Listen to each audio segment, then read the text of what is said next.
ओम नमः शिवाय। दोस्तों, जय शनिदेव। आज इस वीडियो में शनिदेव की कथा का श्रवण करेंगे, जिनकी महिमा अद्भुत कही गई है। न्याय के देवता के रूप में इन्हें जाना जाता है।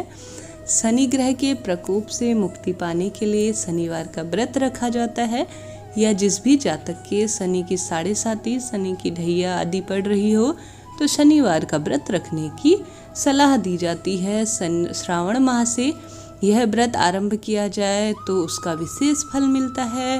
व्रत करके शनिदेव की पूजा होती है। पूजा में काले तिल, काला वस्त्र, लोहा, तेल आदि अवश्य होता है, दान किया जाता है।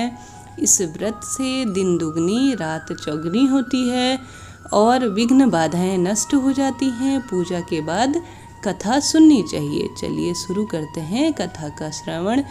जय जय जय शनिदेव तुम्हारी। कथा का श्रवण करते हैं। एक राजा था।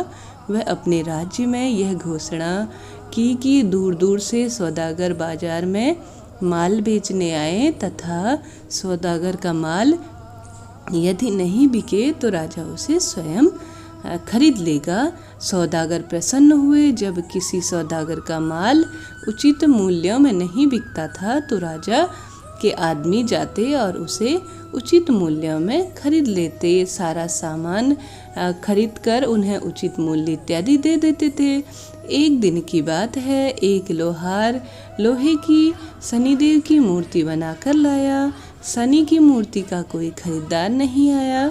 संध्या समय राज कर्मचारी आए, मूर्ति खरीदकर राजा के पास लेकर आए। राजा ने भी उन्हें शनिदेव का प्रतीक मानकर विधि विधान से उनको अपने घर पर रखा। पूजा अर्चन इत्यादि करने लगे। शनिदेव के आ जाने से घर पर रहने वाले सभी बड़े बड़े देवी देवता रुष्ट हो गए। रात के अंधेरे में राजा ने एक तेजमयी स्त्री को घर से निकलते हुए देखा। तो राजा ने उनसे पूछा कि तुम कौन हो?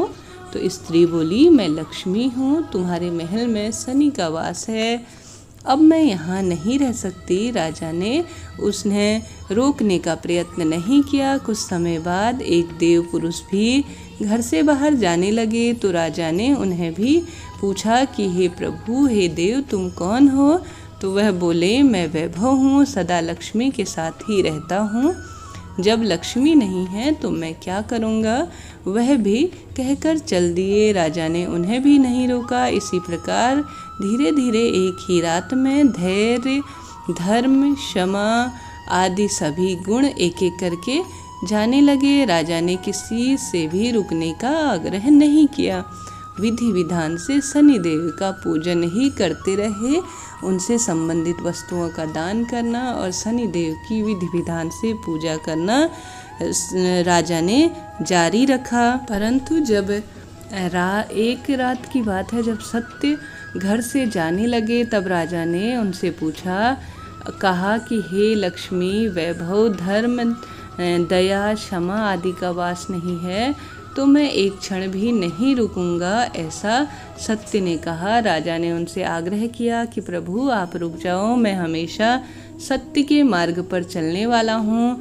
तो सत्यदेव के पैरों में गिरकर महाराज बोले लगे, आप कैसे जा सकते हो? आपके बल से ही तो मैंने लक्ष्मी, वैभव आदि का तिरस्कार किया, उनको न छोड़ा और नहीं छोड़ूंगा। मैं सत्य की राह पर चलने वाला हूँ, भगवान की आराधना करने वाला हूँ और सिर्फ कर्म करके सत्यता की ओर अग्रसर रहता हूँ।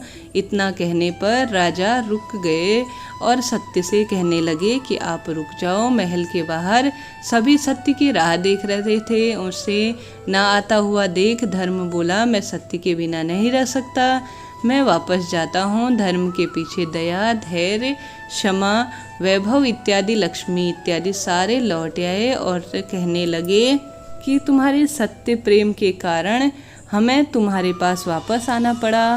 तुम्हारी सत्यनिष्ठा, भगवान के प्रति आस्था, सत्यता की राह, न्याय पर चलने की राह होकर राजा हम आपसे बेहद प्रसन्न हैं। तुम सा राजा कभी दुखी नहीं रह सकता। सत्य प्रेम के कारण लक्ष्मी व शनि ही एक स्थान पर वास करने लगे। इसी तरह से न्याय के देवता के रूप में शनिदेव को जाना जाता है, सत्यता के रूप में शनिदेव को जाना जाता है। जिस प्रकार से राजा ने सत्यता की राह नहीं छोड़ी, उनका घर पर धैर्य, लक्ष्मी और समस्त देवताओं का वास रहने लगा। शनिदेव की ऐसी महिमा है जो शनिदेव की सत्यता की राह पर, प्रेम की राह पर चलता है। शनिदेव हमेशा उनके साथ रहते हैं, उनके जीवन की समस्त मनोकामनाओं को पूर्ण करते हैं। वीडियो आपको अच्छा लगे तो चैनल को लाइक, शेयर और सब्सक्राइब जरूर करें। जय शनिदेव। ओम नमः शिवाय।